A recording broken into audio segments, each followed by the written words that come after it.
సత్య గారు హాయ్ అండి. పర్లేదు రండి రండి. చెప్పండి. సత్య గారు hi. Sir hi sir. Sir cinema కంటే ముందు ఇన్నేళ్ళ ఎక్స్పీరియన్స్లో ఇంతమంది ఆపరేటర్స్ టీంని చూడలే. ఆ లాస్ట్లో ఆ బాబుకు మైక్ ఇస్తే ఒక హాఫ్ అన్ అవర్ అని ఫిక్స్ అయిపోయా. అందరూ మాట్లాడుతున్నారు, ఎవరు తగ్గట్లేదు ఏంట్రా ఎవరు అన్నట్టు. తగ్గట్లేదు. ఎనీవేస్ టీజర్ గురించి వస్తే చాలా బాగుందండి. ప్రతి ఫ్రేమ్లోని హార్డ్ వర్క్ కనబడుతుంది, మీ టీంది మీది కూడా. మీరు అన్నట్టు ఆ 52 ఫ్రైడేస్లో ఐ థింక్ దిస్ ఫ్రైడే చెప్పాల్సి ఉంటుందని చెప్పి. ఇప్పుడు సత్యదేవ్ గురించి సినిమా తీస్తే ఎన్ని పాటల గురించి చెప్తారు? సత్యదేవ్ గురించి ఇందాక ఒక డైలాగ్ ఉంది కదా, నా గురించి సినిమా అవును, 2 తీస్తే భాగాలుగా 2 పాటలు. తీయాలి. అవును. ఇప్పుడు సత్యదేవ్ గురించి సినిమా తీస్తే ఎన్ని పాటల గురించి తీయాలి? అయ్యో, ఒక 6-7 పాటలు తీయాలి సార్. అది ఒక పాటలో అయ్యేది కాదు గ్యారంటీ. అంత చాలా పార్ట్స్ తీయాలి. ఓయ్ సో మహాగారు యాక్చువల్లీ ఒక క్యాప్షన్ పెట్టారు ఆయనకి, మ్యాన్ ఆఫ్ మిరాకిల్స్ అని. ఐ బిలీవ్ ఇదే ఫస్ట్ ఫిల్మ్ అనుకుంటా. ఏంటి, what is the idea? Really felt it అండి. అంటే ఈ సినిమాలో నేను 5 years బ్యాక్ స్క్రిప్ట్ రాసినప్పుడు ఉంది ఆ డైలాగ్. సారీ, మీరు కంప్లీట్ చేయాలా? యా అదే.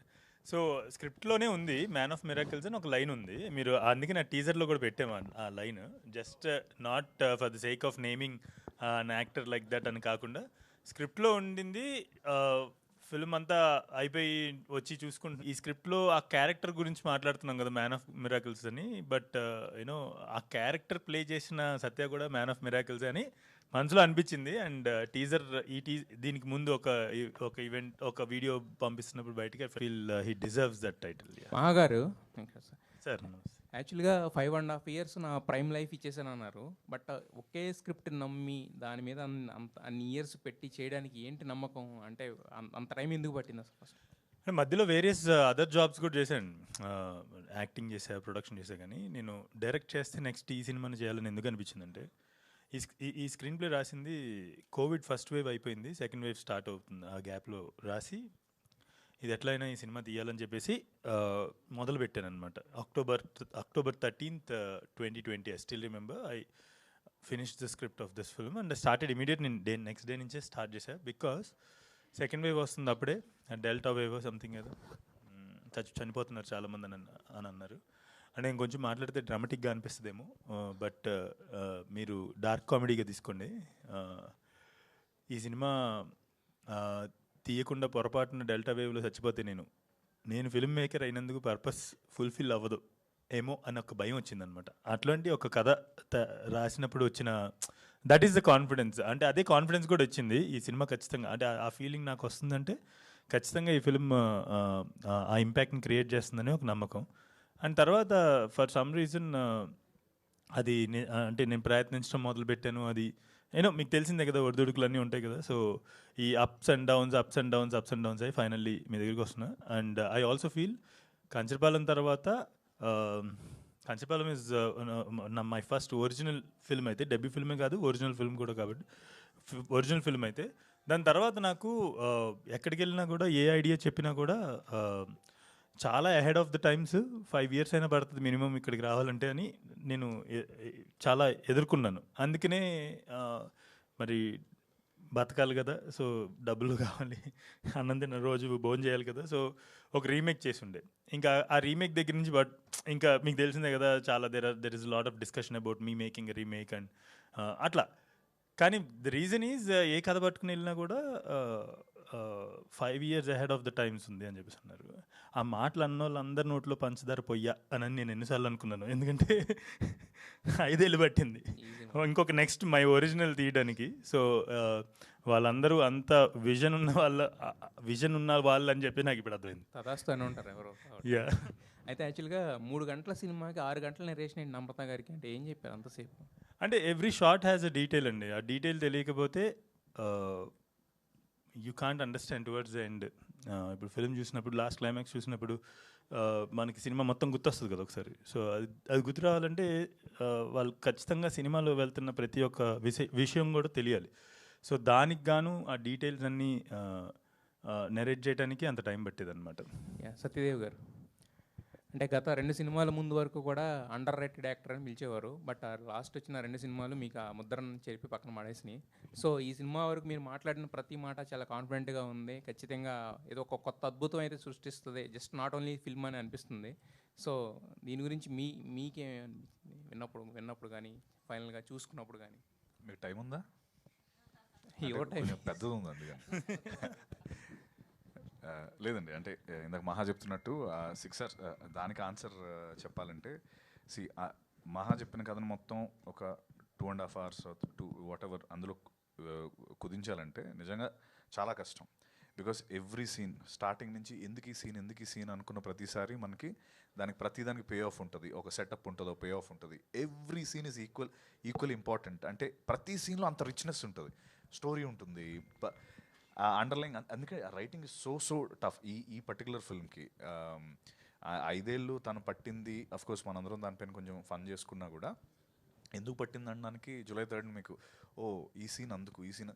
అండ్ నేను అన్నా కదా ఇందాక రావు బహదూర్ విల్ ఈట్ కంచపాల, అది నిజంగా నిజం. Like you will have the same feeling while watching the film. Satyadev గారు, అనురాగ్ గారు, వన్ సెకండ్. అనురాగ్ గారు, అంటే చాలామంది ఈ కథను విన్నారు అంతకుముందు, బట్ సాహసం చేయలేదో ధైర్యం చేయలేదో పక్కన పెడితే, బట్ మీరు టేకప్ చేశారు. సో వదలకుండా పట్టుబట్టిన విక్రమార్కుడు లేక మొత్తానికి ఈ సినిమాని, అంటే వీళ్ళు ఈరోజు ఏదైతే చెప్తున్నారో మీరు ఆ రోజు ఊహించుంటేనే ఇంత పెట్టగలరు, దాని మీద మీ టైం కానీ ఏదైనా ఇన్వెస్ట్ చేయగలరు. సో ఏంటి మీకు ఆ కాన్ఫిడెన్స్ ఇచ్చింది ఏంటి? ఎందుకు ఈ కథను టేకప్ చేయాలనుకున్నారు మీరు? అంటే నాకేమనిపించింది అంటే ఎందుకు ఆయన 5 ఏళ్ళు ఆగిండి అనిపించింది. అంటే ఆయన ఎందుకు వేరే వాళ్ళు ఎక్కేలేదు, ఎందుకు ఇన్ని ఇయర్స్ నాకు. అంటే సమ్టైమ్స్ రోహిత్ శర్మ షార్ట్స్ చూస్తారు అది ఎట్లుంటుందో, చాలా స్మూత్గా ఉంటాయి. ఇట్లా అంటాడు వెళ్ళిపోతుంది 6. మనం చూసి ఏంద్ర వేరే వాళ్ళు ఏమో కష్టపడి కొడతా ఉంటారు. నాకు అనిపించింది ఇది ఇంత సింపుల్ కదా, దీన్ని ఎందుకు ఓకే చేయలే అంటే ఏంటి అని నేను నా మైండ్లో. సో నాకు it was a very simple decision to make. It was never ఏదో నేను అబ్బా లేపినా మోసిన, ఇది లేదు. ఇంత అద్భుతంగా ఉంది కథ, దీని ఎందుకు ఇన్ని రోజులు ఏంటి అన్న ఫీలింగ్ ఉండే నాకు. It's not the other way around. Okay no I have to heavy lift it, no, it was a beautiful destiny. అంటే ఈరోజు ఆయనకి 11 years తర్వాత ఎట్లయితే టీజర్ లాంచ్ ఈరోజు డెస్టినీ పడ్డదో, మేబీ ఆ కథ మా దగ్గర రావడం మా destiny. So it's very fortunate that we could get it. Satyadev garu, smooth. Satyadev గారు, హాయ్. మీరు ఇందాక చెప్పారు అంటే ఒక 3 times బౌన్స్ అవ్వాలని.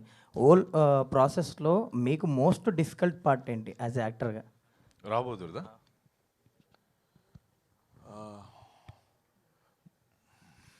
మోస్ట్ డిఫికల్ట్ పార్ట్ ఆనెస్ట్గా నాకు ఐ థింక్ ఆ రోప్స్ది చాలా డిఫికల్ట్ అనిపించింది. ఎవ్రీథింగ్ ఎల్స్ మేకప్ అదంతా కూడా నేను అంటే అది 5-6 hours అదంతా ఉంది, నేను కాదనట్లేదు. It's difficult but I was enjoying it. నేను ఎంజాయ్ చేస్తూనే చేశాను అదంతా కూడా. బికాస్ నాకు ఎవడో ఒకటి ఫస్ట్ టైం నాకు ఒక ఛాన్స్ ఇస్తున్నాడు, దీనికోసమే కదా మనందరం ఉంటాం, దానికి నేను కంప్లైంట్ చేయలేను. దీనికోసమే కదా నేను ఇన్ని రోజులు సినిమాలు చేసింది, ఆ ఛాన్స్ వచ్చింది, అది నాకు కష్టం కాదు. అఫ్కోర్స్ చూసేవాళ్ళు కష్టం డెఫినెట్లీ, బట్ నాకు కాదు. I was enjoying it. ఆ రోప్స్ది ఒక సాంగ్ ఉంటుంది సినిమాలో, అది కంప్లీట్లీ వీళ్ళు ఆ రోప్స్లో ఏంటంటే నేను గాల్లో ఉంటాను, వీళ్ళు షార్ట్ పెడతారు, పెట్టేసి గాల్లో ఉండి చేయాల్సిన షార్ట్ నాకు. సో వీళ్ళు షార్ట్ డిస్కస్ చేసుకున్న సేపు నేను గాల్లో ఉండాలి, ఇలాగా అరే తొందరగా డిస్కస్ చేయండి రా, దించండి రా. సో అది వాజ్ వెరీ టఫ్. అంటే the physical aspect of it కొంచెం టఫ్ అనిపించింది, బట్ ఎవ్రీథింగ్ ఎల్స్ నేను ఆడుతూ పాడుతూ చేశాను. మీరు నా ఇంటర్వ్యూలో పేషెన్స్ గురించి చెప్పారు. 100 అడుగులు తవ్వి లాస్ట్ అడుగు తవ్వడానికి నేను వెయిట్ చేస్తాను బంగారం కోసం అని. సో మోస్ట్లీ ఈ ఫ్రైడే మీకు ఆ ఒక్క అడుగు తవ్వి బంగారం దొరకాలి. All the very best. Thank you Rajesh. Venkat గారు, థ్యాంక్ యూ. ఇందాక టీజర్లో ఒక డైలాగ్ ఉంది, అదే కథ చెప్పాల్సి వస్తే 2 భాగాలుగా చెప్పాల్సి వస్తుంది. సో రావ్ బహదూర్ కంక్లూషన్ ఉంటుందా లేదంటే part 2 కూడా ఉండదు? దిస్ ఈజ్ 1 film అండి. అది ఆ సందర్భం అలా వర్కౌట్ అయింది. ఆ సందర్భం ఆ డైలాగ్ తీసుకొచ్చింది అని ఇది 1 part ఫిల్మే. యా సో యా మహాన్న వాడు అంత వ్యాస్ట్ కథ అనమాట వాడిది, అందుకని అలా అంటాడు. ఆ సందర్భం అలా కుదిరింది. యా మహాన్న ఇందాక సత్యదేవ్ మాట్లాడుతూ RRR బాహుబలి తర్వాత రావ్ బహదూర్ అని చెప్పేసి he made a huge statement. So ఆ స్టేట్మెంట్కి ఎంతవరకు కాంప్లై ఉన్నారు మీరు? అంటే drama wise and effort wise,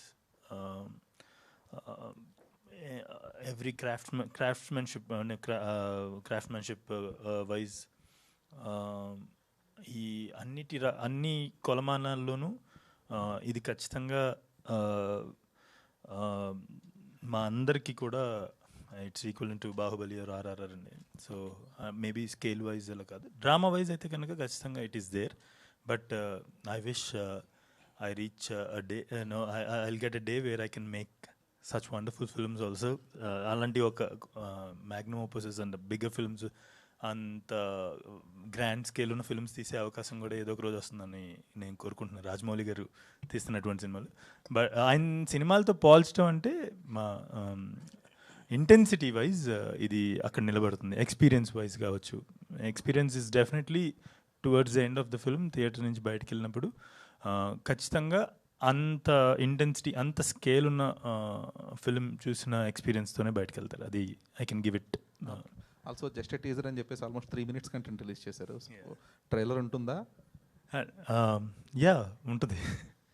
so trailer ఉండదు, కాకపోతే మోర్ దెన్ అ టీజర్ ఉంటుంది. So it's not a teaser, just a teaser, more than a teaser. So ఈ సినిమాకి టీజర్స్, ట్రైలర్స్, ఈ సినిమాని టీజర్స్, ట్రైలర్స్లో కుదించడం చాలా కష్టం. అందుకనే మేము we decided to for every aspect, every outing we wanted to name something and that idea came అనమాట. So all the best. Thanks. Hi. అంటే Telugu cinema is known for experience, అంటే unique experience. మీరు కూడా care of కంచరపాలెంతో ఒక unique experience ఇచ్చారు. At 94 year age మన సంగీతం శ్రీనివాస గారు కూడా ఈరోజు సంగీతం అనే సినిమా రిలీజ్ అయింది. యూనిక్ ఎక్స్పీరియన్స్, అది కూడా ఒక మ్యూజికల్గా కానీ. So what kind of experience Rao Bahadur gives to the audience? అంటే కొంత ఆడియన్స్ కూడా ఏంటంటే చాలా కొత్త కోరుకుంటున్నారు ఏ ఎక్స్పీరియన్స్లో కూడా. So what kind of experience that Rao Bahadur gives for audience? Sir thanks for bringing సంగీతం. పక్కన ఇట్లా వస్తుంటే అక్కడ పాటలు వినిపిస్తున్నాయి, ఒక డోర్ ఓపెన్ అవుతాయి. ఐఎమ్ రియలీ హ్యాపీ దట్ సంగీతం Srinivas sir film release today at the age of 94 and I really wish ఆ రోజు దాకా నాకు నేను కాళ్ళు చేతులు బేసిక్లీ ఆ ఏజ్ దాకా కూడా I should be strong enough to make films అని నేను కూడా కోరుకుంటున్నాను.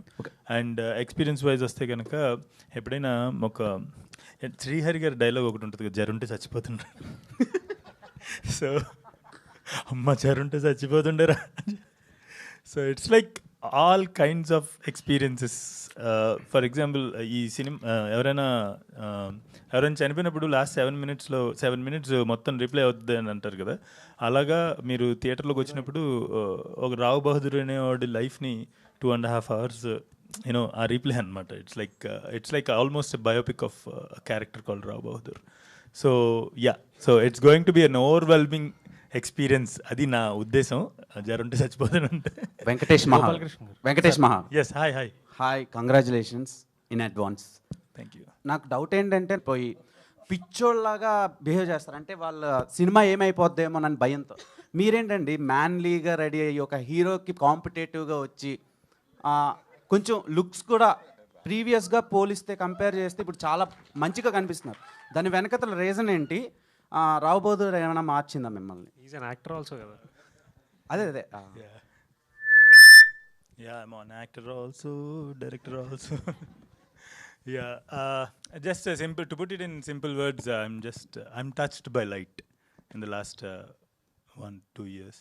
I'm touched by light. There is something called Kantidhara in this song. Kantidhara అని వస్తుంది కదా. So I'm just touched by light. Okay, అంటే ఈ సినిమాకి గుమ్మడికాయకి ఏమైనా సంబంధం ఉందా? చాలా సంబంధం ఉంది. ఏంటండి అది? అంటే చాలా యూనిక్ ఉంది, ఈవెంట్లో కూడా చాలా గుమ్మడికాయలు పెట్టారు. ఏంటి దాని వెనకతల రీజన్ ఏంటి? ఆడియన్స్కి ఏం చెప్దాం అనుకుంటున్నారు గుమ్మడికాయలు? మీరు ఎప్పుడైనా గుమ్మడికాయ పులుసు తిన్నారా? My favourite two. సో ఈ కథ రాస్తున్నప్పుడు మా అమ్మ గుమ్మడికాయ పులుసు వండింది. సో ఇదేదో బాగుంది అని గుమ్మడి వద్దులే ఏం చెప్పినా కూడా రివీల్ అయిపోతుంది. దట్స్ టీజర్లో అదే ఇప్పుడు మీరు ప్లే చేసిన దాంట్లో కూడా గుమ్మడికాయ ఒక సీన్లో వచ్చి వెళ్ళింది. సో ఏంటి ఎలాంటి ఇది కూడా ఒక రోల్ ప్లే? గుమ్మడికాయకి కూడా ఒక క్యారెక్టర్, అదొక క్యారెక్టర్ అనమాట. ఓకే సార్, చెప్పండి సార్. అంటే ఇందాక నేను చెప్పినట్టు each and every element in the film has an important place. అంటే ఊరికే ఏది ప్లేస్మెంట్ చేయలేదు, సాలిడ్గా యూ హ్యావ్ రీజన్స్. అండ్ ఇంకా తిరిగి ఆలోచించినప్పుడు మనం ట్విట్టర్లో కొన్ని థియరీలు పెడుతుంటారు కదా కొంతమంది, మామూలు కొన్ని సినిమాల గురించి చూడగానే అమ్మ దీనమ్మ అని అనుకుంటాం కదా, అలాంటివి అట్లా మనోడు అట్లా చల్లింది ఇట్లా సినిమా మొత్తం. ఓకే సత్యం. చిలిపిన ఇచ్చాడు. కింగ్డమ్ తర్వాత వాళ్ళిద్దరు పక్క పక్కన కూర్చున్నారు, ఇద్దరు చిలిపి క్వశ్చన్లు వేస్తుంటారు ఇలాగా. కింగ్డమ్ తర్వాత చాలా మిస్ అయ్యాము. ఇది మేకింగ్ వీడియోస్ నుంచి చాలా ఎక్సైట్మెంట్ క్రియేట్ చేసింది మాకు. నా డౌట్ ఏంటంటే ఈ సినిమాలో హీరో మీరా, రావు బహదూరా? పెళ్లి కొడుకు నేనే, షర్ట్ మాత్రం నాది. షర్ట్ మాత్రం. సో ఎలా అనిపించింది అన్న ఎక్స్పీరియన్స్? అండ్ మీరు చేసిన సినిమా ప్రీవియస్గా ఒక ఇంటర్వ్యూలో చూసా, త్రిబులార్లో చేశారు, ఇలా కట్ అయిపోయింది అన్నారు. సో అంతకంట మంచి రోల్ అనిపిస్తుంది మాకు. సో మీరు ఎలా అనుకుంటున్నారు అండ్ ఆడియన్స్కి ఏం చెప్దాం అనుకుంటున్నారు ఈ సినిమాతో? ఈ ప్రతిదానికి లాస్ట్లో ఈ సభ్య సమాజానికి ఏం చెప్దాం అనుకుంటున్నారని ఒకటి యాడ్ చేస్తున్నాడు మనడు. ఓకే సి, ఒకటి ఏంటంటే నాకు మహాతో ఎలా ఉంటాయంటే మా ఇద్దరు డిస్కషన్స్, మహా ఆఫీస్లోకి నేను ఎంటర్ పెట్టినప్పుడు ఓకే మహా స్టోరీ ఓకే, డేట్స్ ఏంటో చెప్పు. స్టోరీ నరేషన్ పిలిచినప్పుడు నా అప్రోచ్ అలా ఉంటుంది మహా విషయంలో. ఎందుకంటే తను ఏది ఊరికే చేయడు, ఊరి కోసం చేస్తాడు అన్నట్టు. ఏదో అంటే ఎవ్రీ డీటెయిలింగ్ ఇది చెప్తున్నాడంటే దీని పే ఆఫ్ ఎక్కడ వస్తుంది, ఎందుకు ఇది చెప్తున్నాడు. ఇందాక తను అన్నట్టు ఆ పంప్కిన్కి ఒక రీజన్ ఉంటుంది, ఆడ కాస్ట్యూమ్కి, లేకపోతే వాడు వేసుకున్న ఎవ్రీథింగ్. సో ఇవన్నీ నేను మహాతో కూర్చొని యూనో ఇందాక తను అన్నట్టు 6 గంటలు వేస్ట్ చేసే బదులు ఒక 10 నిమిషాల్లో ఏంటి బాస్, ఏంటి మ్యాటర్, డేట్స్ ఎప్పుడు చెప్పు అని చెప్పి వెళ్ళి డిన్నర్ చేసి వచ్చేస్తాం. సో దట్స్ హౌ నేను మహా సినిమాని అప్రోచ్ అయ్యేది. అండ్ నేను మళ్ళీ సినిమా, నేను ఇందా నుంచి సినిమా గురించి చాలా ఎక్కువ చెప్పాను, బట్ ఐ ఫీల్ ఈ సినిమా గురించి టైమ్లెస్ క్లాసిక్ ఇది, అది మాత్రం కన్ఫర్మ్. మనరాగా అన్నట్టు థీరీస్ కావచ్చు, లేకపోతే ఏదైనా కావచ్చు. రావు బహదూర్ ఇందాక తను అడిగాడు ఎందుకు అంత కాన్ఫిడెంట్గా చెప్పారని. అయ్యో నాకైతే ఆ కాన్ఫిడెన్స్ 100% ఉంది. And thank you, please to watch. Okay, action scenes ఎలా ఉండబోతున్నాయి ఈ సినిమాలో? యాక్షన్ అసలు అంటే నోటింది యాక్టింగ్ అదిరిపోయింది, చాలా బాగా చేస్తాను. అదే నా అది యాక్టింగ్ కాదు, ఫైట్సా అదే ఇప్పుడు ఇది అయిపోయాక మన ఇద్దరికి ఉంటుంది యాక్షన్ సీక్వెన్స్.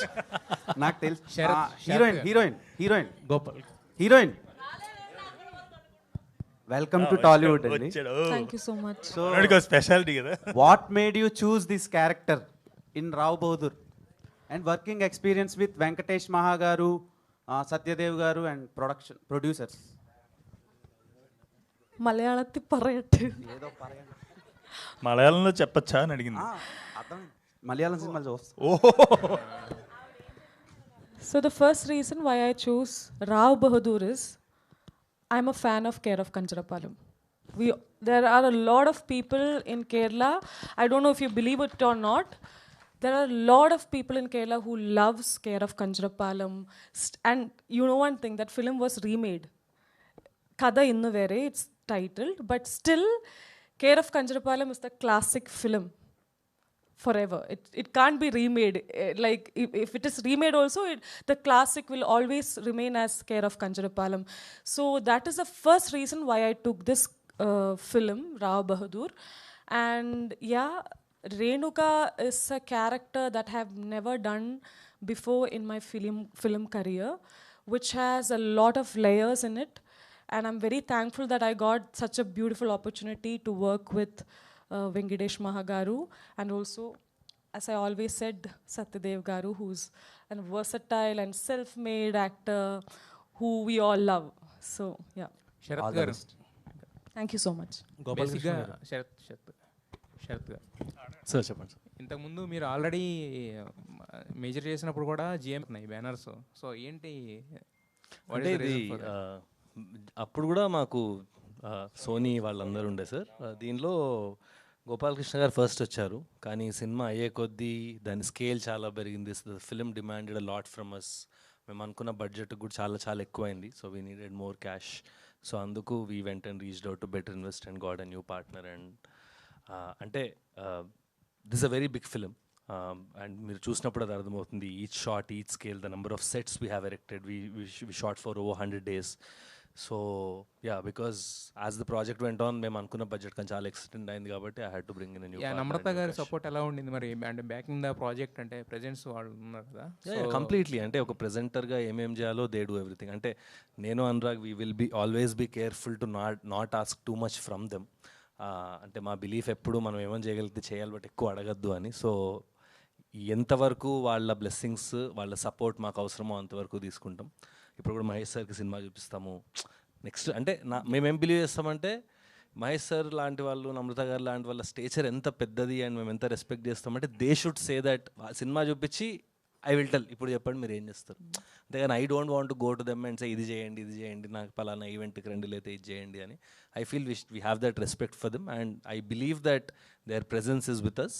అండ్ ఫోన్లలో అది టచ్ అనే ఉంటారు. And whenever the time is right, obviously they will step out. Wish all the best. I just want to add to that. ఇప్పుడు మీరు ఆస్కర్ ఫిల్మ్స్ అవి చూస్తే మన ప్రొడ్యూసర్స్ లిస్ట్ చూస్తే కనుక 8, 10, ఒక్కోసారి 15 ప్రొడ్యూసర్స్ పేర్లు కూడా ఉంటాయి వికీపీడియాలో. బికాజ్ అంతటి అంబిషియస్ విజన్ ఉన్నప్పుడు I think it needs such you know those many minds, brains to believe it and come forward to back the project. I think that is also one of the reasons, because of the vision, the big the scale of the film, the vision of the film. అంతమంది రావాల్సి వచ్చింది. గోపాలకృష్ణ రెడ్డి గారు, మీరు ఎంచుకున్న సినిమాలు చూస్తే తర్వాత ఏమో ఏ చూసినా కూడా అంటే జనరల్గా ఉండవు ఏది కూడా. సో మరి మీరేమో చాలా సింపుల్గా ఉంటారు చూడడానికి. అంటే వినగానే అర్థం అవుతాయా, లేదంటే ఏదైనా డిఫరెంట్గా ఉందని చేద్దామని ఏంటి మీ అంబిషన్ ఏంటి? ఇలాంటి ఫిల్మ్స్తో ఎందుకు అసోసియేట్ అవుతుంటారు ఎక్కువ? మీరు చేసింది ఏది కూడా రెగ్యులర్గా ఉండదు. శ్రీ చిదంబరం కానీ, ఇది కానీ, కానీ. నేను ఫస్ట్ అది ఇప్పుడు కాక ఇంకప్పుడైనా ఒక స్టోరీ చేశానండి, అది కరోనా టైంలో. అప్పుడు సరిగ్గా దాన్ని చేయలేకపోయాం, అది అయిపోయి ఓటీటీ అయితే చేసాం. తర్వాత యశోద వచ్చింది, యశోద మూవీ, శివలంక కృష్ణప్రసాద్ గారు వస్తే అది నొప్పులతో పడుతుంది, అది ఎవరికి సరైన నాదుడు లేడు దానికి. అందరూ పెద్దవాళ్ళు అందరూ చూశారు, వారి కథ విన్నారు, ఎవరికి నచ్చలేదు. నేను విన్నాను, వాళ్ళ తమిళ డైరెక్టర్ వాళ్ళు చెప్పింది నాకు అర్థమై కొద్దిగా అర్థమైంది, ఏదో మొత్తం మీద విన్నా. నేను మెయిన్ పాయింట్ పట్టుకుంటానండి. అంటే పట్టుకుంటాం అంటే నాకు అది నచ్చుద్ది, అంటే నా అభిప్రాయం. అది ప్రేక్షకుడికి నచ్చుద్దా లేదా అన్నదే కమర్షియల్గా తర్వాత ఆలోచిస్తాను. తీసేవాడిని బట్టి కమర్షియాలిటీలోకి వెళ్తుంది. యశోద చాలా బాగా చేస్తాం. తర్వాత సినిమా కూడా డైరెక్టర్లు చాలామందికి ప్రొడ్యూస్ తిరిగారు, ఆ బడ్జెట్ మ్యాచ్ అవ్వలేదు వాళ్ళకి. నేను చాలా ధైర్యం చేస్తాను ఆ సినిమాకి అయితే. నేను అధికంగా అయితే ఏం కాదు కానీ సినిమా పర్వాలేదు. ఓన్లీ ఆ కథను బట్టే, ఎవరు పెర్ఫార్మెన్స్ గురించి అసలు మాట్లాడలేదు ఎవరు. కథలో పాయింట్ లాస్ట్ ఆ పావుగంట, దాంతో ఆ సినిమా ఒడ్డున పడేది. తర్వాత చిదంబరం కొత్త వాళ్ళని మనం చేసే పనిలో మన డబ్బు సేఫ్గా ఉంటే కొత్త వాళ్ళని ఎంకరేజ్ చేయాలి అని ఒక కాన్సెప్ట్, ఒక మంచి ఉద్దేశం ఒకటి ఉంది. అలా చేస్తుంటే అప్పుడు ఈ రావు బహదూర్ వచ్చిన తర్వాత ఇది నేను నాకు ఎక్కువ వీళ్ళందరూ ఉన్నారు కదా, వీళ్ళు చేసుకుంటారు, మనకెందుకులే, మనం వేరే చూసుకుందాం అని నేను అనుకున్నా. అనుకుంటే ఈ రానా గారని ఒక ఆయన ఉన్నారు మనకు, ఆయన ఫస్ట్ ఆయన ఫోన్ చేసి మా అబ్బాయికి చెప్పారు మొత్తం మీద ఇది ఏదో అంటే సరే నేనే సొంతంగా చేసుకుందాం సినిమా ఇది అని అనుకున్నా యాక్చువల్గా ఇది విన్న తర్వాత. కాకపోతే వీళ్ళందరూ ఆల్రెడీ అప్పటికి కమిట్ అయిపోయి ఉన్నారు. మహా వెంకటేష్ గారు అన్నారు ఇంకా వీళ్ళందరితో ఉండవలసిందని, మీరు ఈ పడవ మీరు కెప్టెన్ కింద ఉండాలి, మిగతా వాళ్ళందరూ వెనకాల ఉంటారు, మీరు సింహభాగం మీరు ఉండాలన్నారు. సరే అని చెప్పి, అంటే ఇప్పుడు ఇక్కడండి డబ్బులు ఎక్కువ ఖర్చు పెట్టి సినిమా తీయటం వేరు, తక్కువలో ఎక్కువ సినిమా చూపించడం వేరు. అంటే ఫైనాన్స్ డిసిప్లిన్ అన్నది వీళ్ళలో ఎక్కువ కనబడద్దు. ఎందుకంటే మా కేర్ ఆఫ్ కంచరపాలెంలో ఆ డిసిప్లిన్ అలా కొంచెం డైరెక్టర్లో కొంచెం క్వాలిటీ చూసి నేను ముందుకు వెళ్తాను. అలాగే వెళ్ళానండి. ఇది అలాగే వెళ్తాం. నాకు ఇప్పుడు కదా హ్యాపీగానే ఉన్నాను నేను. ప్రస్తుతం అయితే నేను చేసినాయని బ్రేక్ ఈవెన్ అవుతూనే వస్తున్నాయి. ఇంకా తర్వాత ఇంకో 2 సినిమాలు కూడా ఉన్నాయి ఈ సంవత్సరం, దీని వెనకాల వచ్చేస్తాయి. అలా కొన్నేమో కొలాబరేషను, కొన్నేమో ఓన్గా ఎవరో ఒకళ్ళు ఏదో ప్రత్యేకత వస్తుంటాను. అదే కొన్ని 100 మంది కథలు చెప్తున్నారు, వింటున్నాను నేను, అందరూ చాలా అద్భుతంగా చెప్తున్నారు. కానీ అది చెప్పడం వేరు, అక్కడ ఆ హీరోయిన్ సెట్ చేయటం, తెర మీద తీసుకొత్తంలో చాలా ఉంటుందండి. కథ ఎవరో అద్భుతంగా చెప్తారు, మనకు మెప్పింతారు, అన్నీ బాగానే ఉంటుంది. వరసెట్ మనం తీసి ఏమన్నా బాబు మేము తీసి మంచి సినిమా తీసాం చూడండి అని నేను అడగకూడదు. ఉండి కొలది ఏదో మంచిదే చేస్తారు వీళ్ళు చూడాలన్న ఫీలింగ్ తీసుకురావాలన్న ఉద్దేశంతో నేను చేస్తాను. అలాగే నాకు ఒక టీం మంచి టీం తగులుతుంది, okay, so I'm happy. Gopalakrishna గారు సార్, సో అంటే మీరు చాలా కాన్ఫిడెంట్గా మాట్లాడారు ఇందాక, అండ్ మీరు చేసే సినిమాలు కూడా అంతే కాన్ఫిడెన్స్ తోటి ఉంటాయి. సో ఈ సినిమాకి అంటే సార్ మనకి ఇప్పుడు ప్రెజెంట్ ఏంటంటే థియేటర్కి ఆడియన్స్, రిపీట్ ఆడియన్స్ అనేది మెయిన్ ఇంపార్టెంట్. ఒకసారి వచ్చి ప్రైజింగ్ చూసి రెండోసారి వెళ్ళాలన్న టికెట్ ప్రైజెస్ తోటి అవుతున్నారు. సో యాజ్ ఏ ప్రొడ్యూసర్ ఈ సినిమాకి టికెట్ ప్రైజెస్ ఎలా ప్లాన్ చేసుకుంటున్నారు? టికెట్ ప్రైస్ ఇంకేం అనుకోలేదు ప్రస్తుతం. ఇప్పుడు జస్ట్ మేము ఇప్పుడు వేళ టీజర్ రిలీజ్ అయ్యేదాకా ఏం అనుకోలేదు అసలు. సడన్గా ఇది నేనే అనుకున్నాం, ఇంకా అక్కడ వరకే ఆలోచించుకోలేదు. ఏమన్నా అందరికీ పెంచుదామా?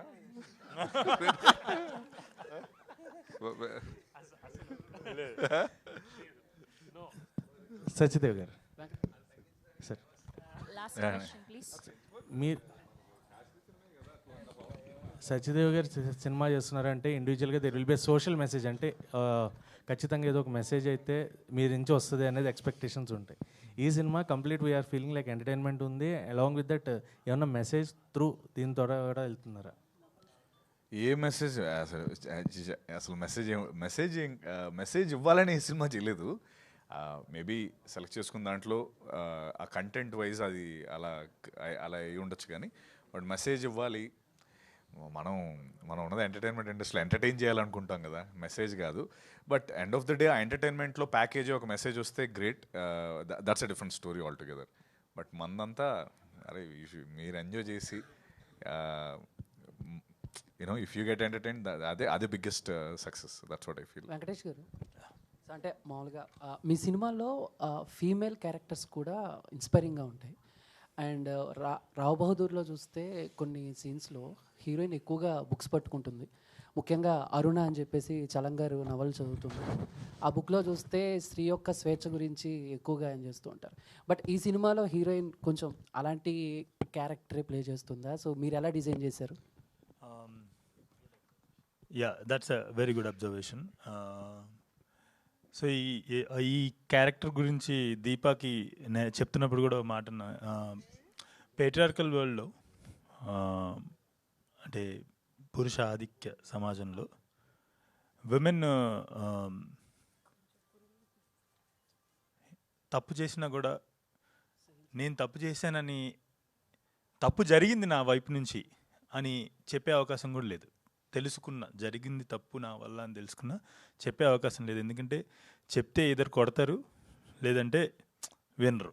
సో సమ్వేర్ అక్కడెక్కడో ఈ పాత్ర బిగిన్ అయింది, ఈ పాత్ర రాయటం మొదలైంది. సో చెప్పటానికి తప్పు జరిగింది నా వైపు నుంచి అని చెప్పడానికి ఉన్నా కూడా, చెప్పటానికి సిద్ధంగా ఉన్నా కూడా, ఆర్ తప్పు జరిగిందనో ఇంకేదైనా సరే ఆమెకు సంబంధించిన విషయం ఏదైనా బయట బాహాటంగా ఎవరికైనా చెప్పాలి అన్నా కూడా ఆ స్వేచ్ఛ లేదు. సో అది తప్పైనా కూడా. సో అక్కడెక్కడో మొదలైంది, కానీ it flourished in to an other, like ఇంకా బిగ్గర్ క్యారెక్టర్ అయింది. సో నేను నా సినిమాల్లో అని అనద్దు, ఎందుకంటే I really don't want this to be a label to me, because I want it to be a general thing in films. నా సినిమాల్లో అనద్దు, ఇది అన్ని సినిమాల్లోనూ అలాగే ఉండాలి అనేది నా కోరిక. సత్యదేవ్ గారు, అంటే మామూలుగానే మీ పర్ఫార్మెన్స్ పీక్స్లో ఉంటుంది.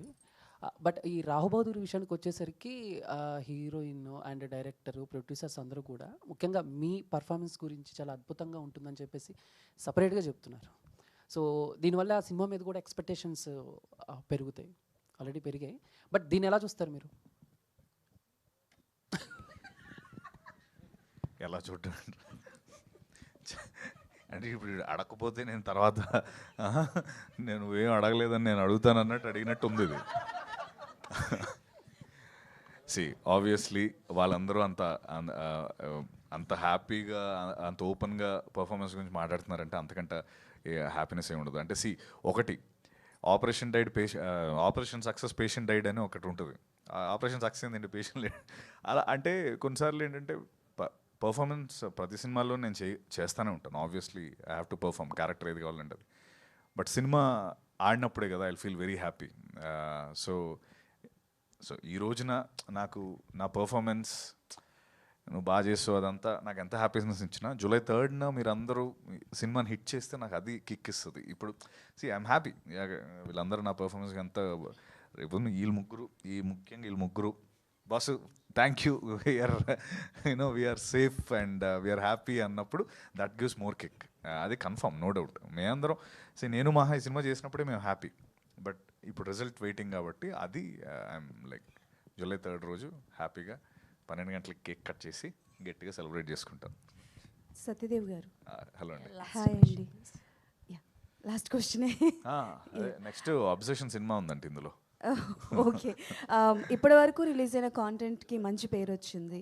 బట్ మీరు ఇందాక మాట్లాడుతున్నప్పుడు అన్నారు, సో మేకప్ కావచ్చు, కాస్ట్యూమ్ కావచ్చు, it's part of my job అన్నారు. బట్ వేరే క్యారెక్టరైజేషన్స్ ఏమైనా చూస్తే కాస్ట్యూమ్స్ వాజ్ వెరీ కంఫర్ట్గా ఉంటాయి. బట్ బిట్ అంటే లైక్ చూసుకుంటే ఈ కాస్ట్యూమ్ మాకు చూడడానికే కొంచెం అన్కంఫర్టబుల్గా ఉంది.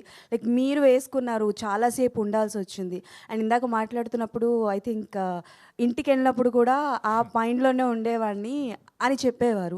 సో లైక్ ఎలా మేనేజ్ చేసేవారు? లైక్ మీరు ఇప్పటివరకు అయితే ఏ క్యారెక్టర్స్ చేసినా షూట్ వరకు ఉంటుంది, వన్స్ ప్యాకప్ అయిపోతుంది, ఐఎమ్ నార్మల్ అన్న పాయింట్ ఆఫ్ వ్యూలో ఉంటారు కదా.